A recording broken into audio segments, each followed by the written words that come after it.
I will call to order the meeting for the mayor and the board of aldermen for January 7th, 2025, first meeting of the new year. Need to make several changes on the agenda. First, on 13A, we'll need to elect a substitute mayor pro tem. And then on 14, instead of a second reading, that is a third reading and vote, the ordinance change. So if you'll make those changes, and with those changes to the agenda, I'll accept a motion to adopt the agenda. Motion to approve. Second. All in favor? Aye. Any opposed? Thank you. All right, mayor's report. Did you have the deletion of 21? No. I'm sorry, I didn't catch that while you were in it. Deletion of 21. And the HR additions? And the HR additions, yes, that are at your spot. Okay. What about, No, 7's good. what about 10? 10, Nikki? hoping the court contract, we're good to go? It's good to go. It'll be with final approval. Okay. Okay, so we are deleting 21 and also the additions that are memorandums that are at your desk. Yes, that's To correct. the consent agenda. Motion to approve the second amended agenda. All right. Second. All in favor? Aye. Any opposed? Thank you. The mayor is currently in Birmingham with Jack at Sanford visiting for football, and so I am presiding over the meeting tonight for her. Wanted to give you all a quick report that Holly Jolly Holidays ended this weekend and was a huge success. Thank you to our amazing team at Visit Oxford, M-Trade Park, Buildings and Grounds for pulling off this event and making it a wonderful, wonderful thing for our holiday season and for tourism. City employees managed the Salvation Army kettle in front of Kroger one day during the holidays, and they raised over $1,200 for the Salvation Army. So thank you to Marlene and all their volunteers as well in helping us pull this event off and facilitating it. So we do appreciate it. And then we want to assure the public that we are monitoring the winter weather coming up on Friday. Department heads have been meeting, and they had a meeting this Monday to discuss plans moving forward. So we are planning for that event. We also want to remind the public to go ahead and get your milk and bread at the stores now. Don't wait until Thursday when everybody's at Larson's and Kroger trying to buy everything up. Also, if my dad was giving you any advice, is to make sure that your cars are full. We did not have our cars full during the 94 ice storm, and we had to sit in line for about 2 hours at the gas station. So go ahead and do that. And also, we want to congratulate our city clerk, Ashley Atkinson, on being recognized as the Virginia Crestman Award winner this year. And Ashley truly embodies what that award is about. And we are proud for you, and we know that you deserve this recognition. So thank you.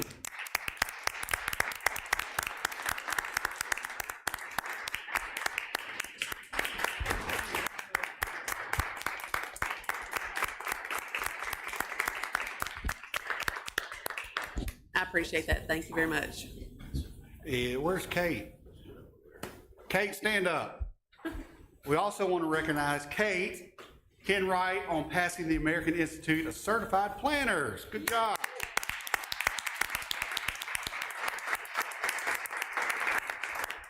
So this achievement marks a significant milestone in her planning career and demonstrates her commitment to the excellence in the field. The AICP certification is the only nationwide independent verification of planners' qualifications signifying as a high level of expert knowledge and ethical commitment to serving the communities. By earning this prestigious accreditation, Kate has proven her mastery in essential planning skills, academic qualifications, and related work experience. Kate now can proudly use the AICP designation after her name, distinguishing herself as a planner who adheres to the higher standards and practices ethics and professional conduct, as always. And we see that on a daily basis. So Kate, congratulations, and another round of applause. All right. With that report, we can move on to authorizing approval of regular minutes of the December 17th, 2024 meeting. All in favor? Aye. Any opposed? Thank you. Approval of the, authorize the approval of accounts for all city departments. Second. All in favor? Aye. Any opposed? Ask that you consider the consent agenda. Motion to consider the consent agenda. Second. All in favor? Aye. Any opposed? Thank y'all. All right, I announce a vacancy on the Affordable Housing Commission and on the Courthouse Historic Preservation Commission. If anybody is interested in those two positions, if you would just get in touch with the mayor's office and send an email to Kara, and we will look at that. All right, number 8 is request for permission to approve the free parking dates for the calendar 2025. Jeff? Yes, sir. Excuse me, Chief? We've got 13 dates presented in front of you, pretty much matched what we did last year, just obviously the dates change. So moved. Second. All in favor? Aye. Any opposed? Thank you. Discuss the IntelliSave contract and services. Chief? Yes, sir. So worked through the process on the contract and the services. We've done our training, and then we have implemented the warning process for this week. It officially started this morning. We had 2 stops this morning and 12 this afternoon at an average speed of about 36 miles per hour is what we're seeing in that 20 mile per hour speed zone on Sisk. So just again, we'll remind the public that that area, we are starting to use this, and just be mindful that we need to slow down because we're out there trying to monitor that. Yes, sir. We've shared it on social media. I know Josh has done a video and shared, and so from 7 to 9 and 2 to 4, we'll be in those areas on Sisk and on Bramlett. We'll have our cars out, official police cars with the blue lights on. You'll see an officer standing somewhere in the island, somewhere near traffic in a safe location with their vest on, and you'll see them actually running the radar. So it won't be anything hidden. It won't be anything that's a kind of a gotcha moment. If you come through, you're going to know the school time. You're going to know we're out there. Okay. Anything we need to do for the contract and service? I think it's been It's already been, done. yep, it's been approved. Okay. Well, thank you, Chief. Yes, sir. Thank you. All right, request permission to accept the bid proposal received and approved on the contract for the municipal court software. Nikki?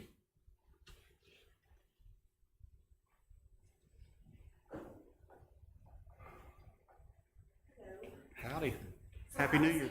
Here before y'all with a similar request. About a year and a half, 2 years ago, we were wanting to upgrade with the current software company. They have lost all of their tech support, so we started looking for something new and also something that meets the needs of our growing court. And so we did some demos earlier in the summer, and we narrowed it down to 3 bids came in, and out of those 3, we chose Civic Eye. So they are completely electronic, web-based, state-of-the-art. I've contacted other courts, and they all gave 5-star reviews. Their tech support is fantastic. They also have a program that the police department at some point could go to that would cover dispatch and all their needs, and then we could link up from there, be under one house. So we are really wanting to be the guinea pig for this for us. It is quite expensive, but we did budget for it this past year. Actually, for 2 years now in a row, we've been budgeting for it, so now we just need to go ahead on the contract. Okay. Pope? Yeah, no, Nikki said it all correct. We had some issues to work out about some inclusions in there we couldn't do. And also, just for the record, there weren't bids. It was a software services agreement, so it was request for proposal. RFP, that were yeah, rated, correct. right? So it wasn't lowest and best, it's best. Right. As far as the committee determined the services provided by IntelliSave. Make a motion dependent upon council's review. We reviewed it, but there were a couple of small tweaks we may make, but it's otherwise ready to go. Okay. I'll make a motion to accept with council review. Second. All in favor? Aye. Any opposed? Thank you, Nikki. Thank y'all. Number 11 is discuss developer's request for overhead and underground conversion of the main electrical feeder circuit at 1015 North Lamar Boulevard. Rob? Good evening. I had to borrow Pope's readers here. I left mine in the car, and my print is very small. The light is dim. I can go into as much detail here as you want on this item. I've tried to sum it up with the agenda item I submitted to you. But essentially, we got a request from a developer of the breakaway on North Lamar, which is the old Jimmy Mart location, that wanted to develop that lot, and he's requesting to put one span of overhead electric lines, plus the additional 4 or 5 telecommunication lines, convert those from overhead to underground. And of course, we support undergrounding overhead electrical, but we also have to value the benefit to the city or the benefit to Oxford Utilities, and use that in determining how much or if we participate in those costs. And so in this case, one span of overhead electrical to convert it to underground did not justify a significant contribution from Oxford Utilities to this project. The estimated total of the project is $540,000. I've included the estimate provided by DeSoto County Electric in my agenda item for you. That is our electrical contractor that works on an annual contract with us, plus our material and equipment cost, which the sum total is about $538,000, give or take. So when we first told him the cost, he asked for additional participation from Oxford Utilities. The line there is a feeder circuit, which is a main, really thick overhead wire that requires the line to be not just buried, but encased in concrete, within pipe in the concrete. So by the time you add risers on each side and encase in concrete and do all these things that have to be done, the cost continues to add up and add up. Since the conversion is limited to that only that one span, there's not a ton of benefit, only aesthetic benefit for the developer. And that's how we looked at this case.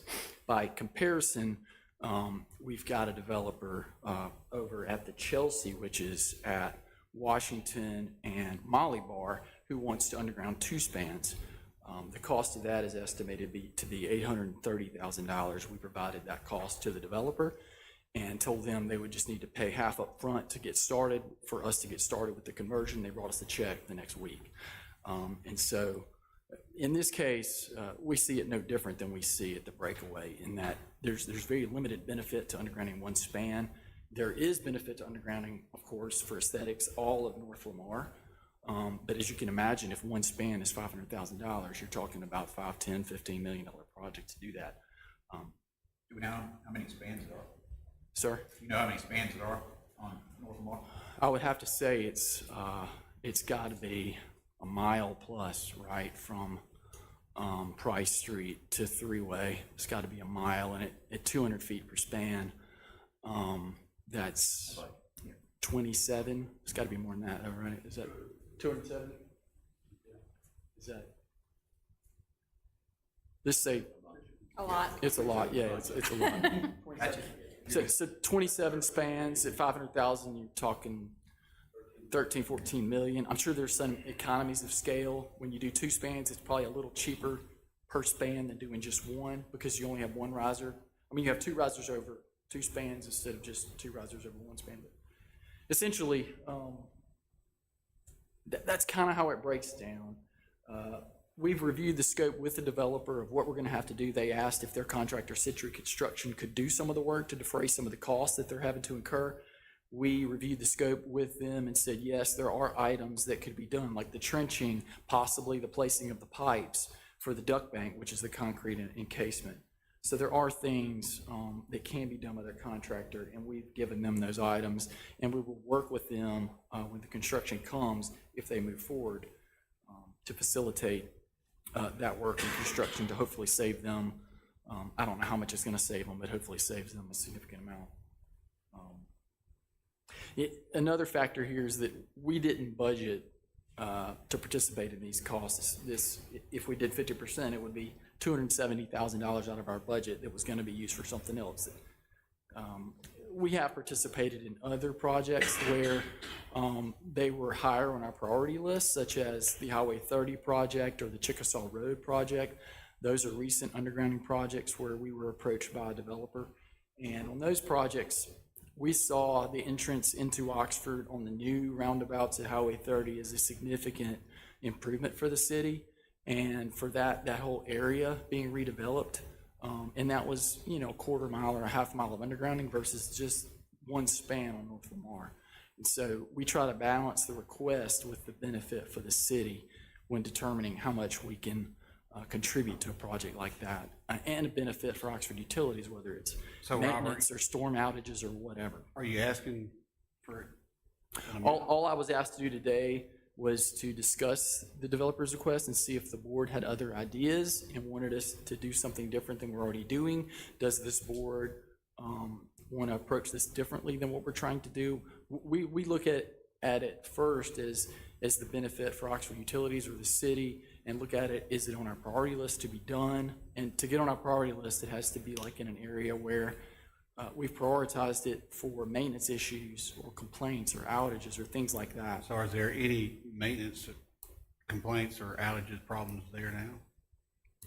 No, there used to be at Jimmy Mart, there was a massive oak tree that we literally caught hell for trimming because we had to cut the top off of it every few years, if you remember. That was some of our biggest right-of-way complaints, was right there. It was a massive oak tree, and it's been taken down in the last, 5 or 8 years. And so there's really not much maintenance on that North Lamar line. So taking down one span, it would be overhead, then go underground just for that? Yeah, like 250 feet or something like that. Now, there is a developer on the next lot that also is considering undergrounding. We've treated them the same way. Obviously, if they wanted to share in some costs there, you wouldn't have to have, 2 sets of risers in the middle if you were doing 2 spans. But again, you're only talking about 400 or 500 feet of underground when you've got North Lamar being a mile or whatever long. What do we have going underground at Lamar? Do we know? Or is any of that going underground? For Max development, as far as I know, he has not followed through on any request for pricing along North Lamar. I haven't seen that, but that factors into this as well. It's right.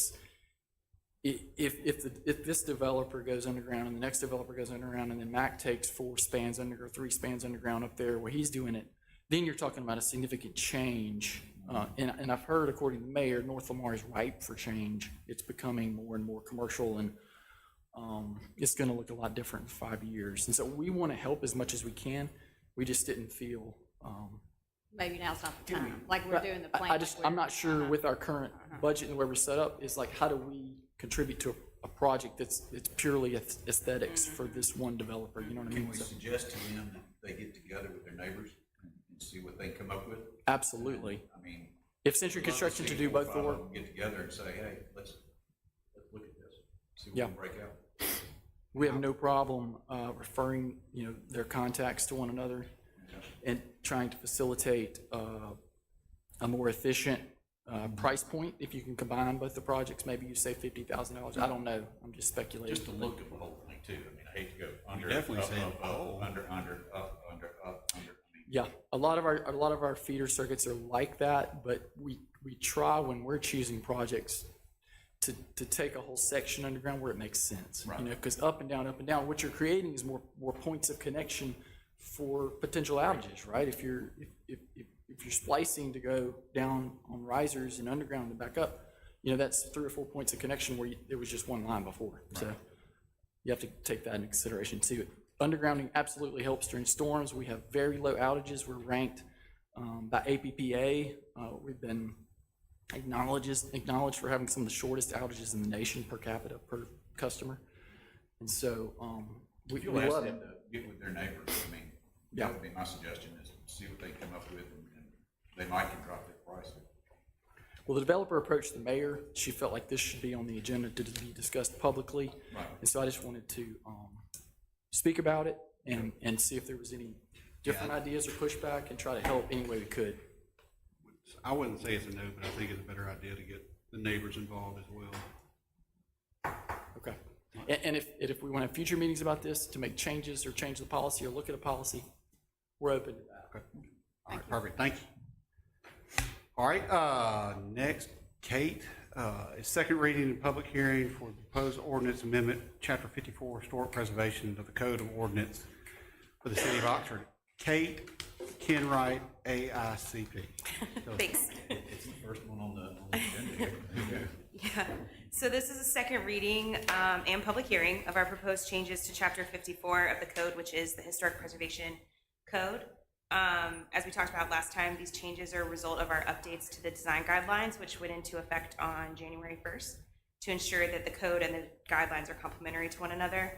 I'll take you quickly through the big changes, and then I'm happy to answer any questions. We further defined what constitutes a demolition and what documentation is required from the applicant when proposing a demolition. We added that the city can, if we determine that it's a need, ask the applicant to hire a structural engineer using a defined scope decided by the city to determine if demolition is appropriate. We further defined unauthorized demolition and procedures when a resource is demolished without approval by the Preservation Commission or by the city. We also cleaned up the appeals language. This is separate from the demolition section, just so that it was consistent with the state statute because they were not in agreement with each other. This draft ordinance was reviewed several times by both Preservation Commissions, and it did also go to the Ordinance Review Committee, and those changes are incorporated in this draft. Okay. All right, this being a public hearing, is there anybody who would like to speak about this?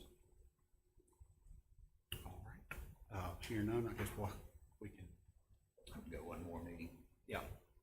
All right, we'll have a third reading next meeting, thank you. Thanks. All right, number 13 is second reading and public hearing for the proposed ordinance. 13A. What you doing, 13A? No, 13 is the second reading proposed ordinance to amend the land development code for case number 3172. Ben? Thank you. Yes, this is the second reading of proposed modifications to Land Development Code ordinance. I don't really have anything to add other than what we previously discussed at the first reading, other than we have not received any comment or feedback on these proposed changes since that time. All right, and this being a public hearing, is there anybody in the audience that wishes to speak? All right, hearing none, we'll have the third reading at the next meeting.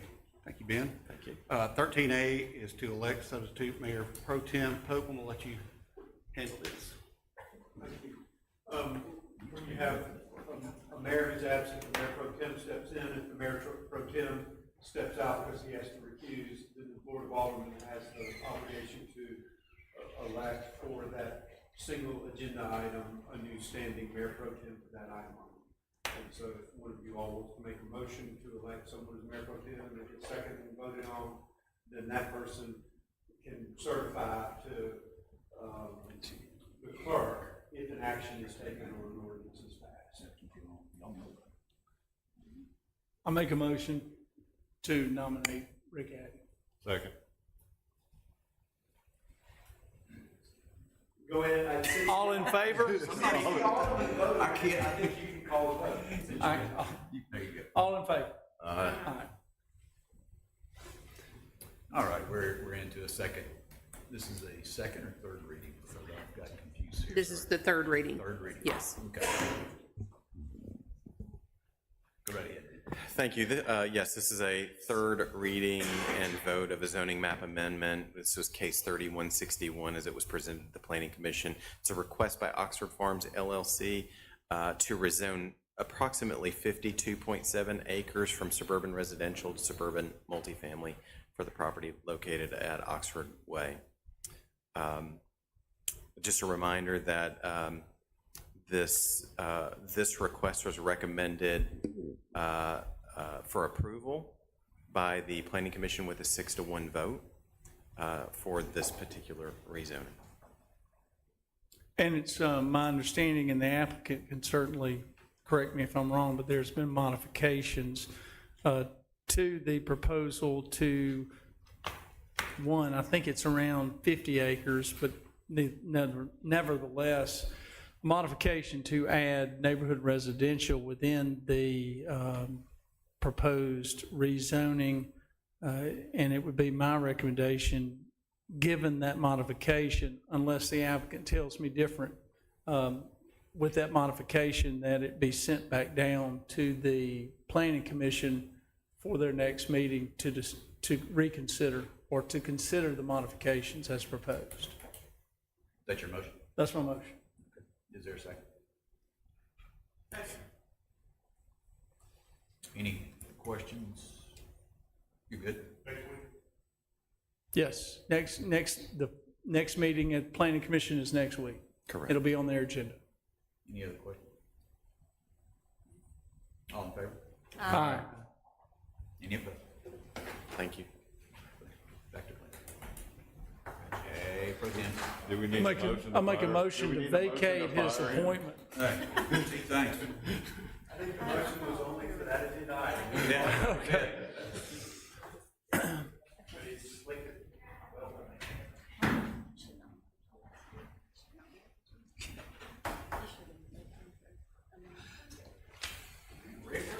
We don't play around, man. What are you waiting on? Perfect. I think I had 4 words to say in that. 15. Number 15, request permission to approve the new employee handbook and drug and alcohol testing policy. Braxton. All right, we've been working on this handbook for nearly a year now, with a huge help from Todd Butler and Mallory Bland of Phelps Dunbar.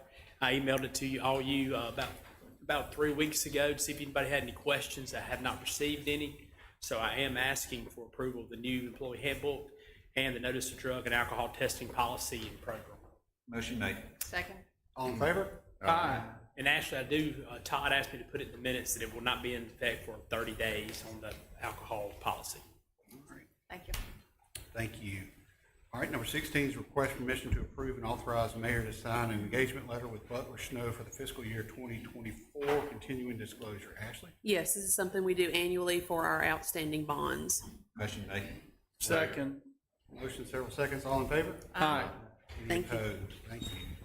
17 is adopt a resolution requesting funding for the College Hill Road Transportation Improvement Project. Mark? So this is a resolution, it's a request for funding for the 2025 regular session of the Mississippi State Legislature for $4 million for these improvements on College Hill Road. The resolution specifically requests funding for the construction of roundabout at the intersection of College Hill Road and McElroy and College Hill Road, Old Arch Road, and as well as improvements to College Hill Road and Jackson Avenue. Okay. Any questions? $4 million. All right, need a motion? Motion made. Second. All in favor? Aye. Any opposed? Thank you. Adopt a resolution to request funding for East Oxford Transportation Improvement Project. Mark? This is the second funding request, resolution to expand the ongoing improvements that are occurring on the east side of Oxford around Kroger. The plans specifically connect Pegues Road to Commonwealth Drive are already underway, they're already in design phase. And the funding's been secured for that. This request is for $1.8 million to connect a half-mile section of Pegues Road to Ed Perry Boulevard, right south of the conference center. Per the resolution, several of these projects are occurring in that area, so it's being called the East Oxford Transportation Improvement Project. Motion made. Second. All in favor? Aye. Any opposed? Thank you. Request permission to accept a bid and award a contract for the Oxford Police Vehicle Equipment and Uplifting. This is a rebid of a project that we had earlier in the fall to upfit 8 police cruisers. Due to the specialty nature of the project, we did only have one bid from Dana Safety Supply. The total amount is a little over $151,000 for those 8 vehicles. We do request the board accept this bid amount. It is in budget. And we also asked that the board would allow us to enter a contract contingent on council approval. So moved. Second. All in favor? Aye.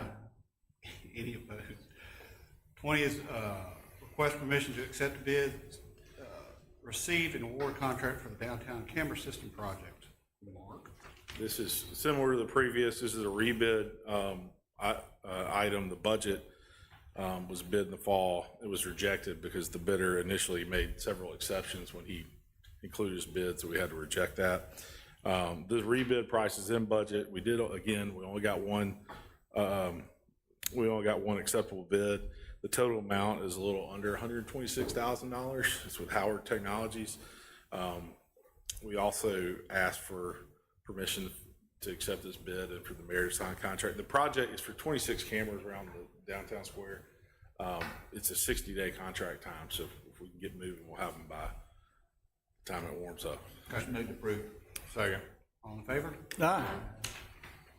Any opposed? Thank you. We've deleted number 21. 22 is consider a lease extension until February 1st of 2025 with First Presbyterian Church for the use of the property located at 123 Harrison, half of the city lot number 22. Mark? Motion made to approve. Second. All in favor? Aye. Any opposed? Number 23 is considered architectural design proposal for Beard and Riser for the renovation of the former Hiawatha building. Mark? The police station, the new police station's up and running, and so CID has moved across the street from Hiawatha, which opens Hiawatha building up. And the plans that we discussed in the fall were discussed back was to possibility of converting those to pickleball courts. So we have a contract in place with a design company, Beard and Riser Architects, for some very light renovation to the front of the building and to potentially convert those to pickleball courts. So this is just a design contract, professional design services. Okay. So moved. Second. All in favor? Aye. Thank you. Thanks.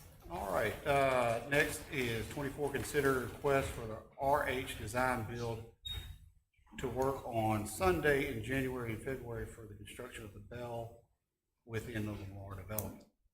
John? Yes, they've come to us before requesting this. The buildings up there, in the wintertime, they're just trying to catch up, so they're requesting to work on Sundays. They've done this the past couple of months. We've had no complaints that I'm aware of. Motion made to approve. Second. All in favor? Aye. All right, thank y'all. Number 25, consider a contract for professional service with Michael Rogers, PE, for services related to updating the City of Oxford drinking water hydraulic model. Mr. Rogers is a consultant who has created and maintains our hydraulic model for us, which is the water distribution model for the city. We haven't made any updates in the last year or so, but a lot of stuff has come online, so I need to get him under agreement so I can put some information in front of him and get that model updated for us. A motion? Second? Second. All in favor? Aye. Any opposed? Thank you. I thought you said second. No, sorry. All right, number 26 is consider request to accept the infrastructure and reduce the performance bond for the Oaks at Oxford Commons Phase 1, 2, 3, 7, 8, 9, 11, 12, 18, 19, and 27. Yes, all the infrastructure is in place except for the final lift of asphalt. Everything has been inspected. They have also given us a warranty bond for the infrastructure that will be taken over. So they're asking to reduce that bond just to cover the final lift of asphalt that they will put in probably in a year or so. Okay, Motion made. second? Do I have a second? Second. All in favor? Aye. Any opposed? Request permission to accept the bids, set bids received and reward a contract from Northmore and Varner Loop Drainage Project. Yes, one and only bidder, Delgado Construction out of Memphis, Tennessee. We had several people express interest, but they were uneasy with the timeline that we were pushing because we want this project to be done ASAP and quickly. I've never worked with Delgado, but I have asked around and done some research, and supposedly they're a reputable outfit and pretty good at what they do. So I recommend we accept their bid. Motion made. Accept. All in favor? Aye. Any opposed? Ask the board, consider executive session. Do we have anything? Ask the board. Okay. With nothing on for executive session, ask the board to make a motion to adjourn. Second it. All in favor? Aye. Any opposed? Thank y'all. Thanks. I'll talk in the microphone.